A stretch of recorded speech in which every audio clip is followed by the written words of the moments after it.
une grosse rentrée pour RCF Vendée parce que on a 20 nouvelles émissions quasiment qui ont été lancées. On a plein de nouveaux bénévoles qui sont arrivés. On a fait des changements dans la matinale. On a changé la tranche de midi pour être plus proche des Vendéens en leur offrant des témoignages parce que c'est un peu aussi la magie de la radio de pouvoir tomber sur des parcours de vie et puis se dire, oh, on est ému par une voix, etc., etc. Puis on mise beaucoup sur le podcast. Et puis de 11h30 à midi et demi, on a Julie Radier qui est avec nous tous les midis. Elle s'installe chez nous. On parle jardin, on parle bien-être, on parle éducation des enfants. Elle vous donne des conseils culture.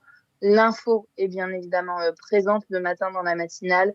Et puis le journal de midi. Et puis c'est aussi le retour de la tranche d'information du soir.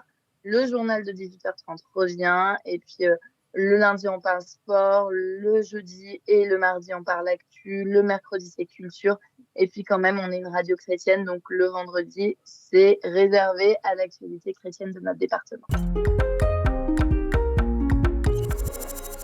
Alors, il y a plusieurs choses. Effectivement, pour attirer des nouveaux auditeurs, on a quand même 37 000 personnes qui nous écoutent. On reste l'une des radios locales les plus écoutées en Vendée, et ça, on en est vraiment très fiers. Mais c'est pas très vendéen de se reposer sur ses lauriers. Donc, on est vraiment là dans une saison de l'audace, si on peut dire, où on essaye de rajeunir nos auditeurs, de rajeunir nos donateurs surtout, parce que c'est ça qu'il faut pas oublier. On est une radio qui vit que de dons. Si nos donateurs vieillissent, à un moment donné, ils seront plus là pour nous aider et donc la survie de la radio sera en jeu.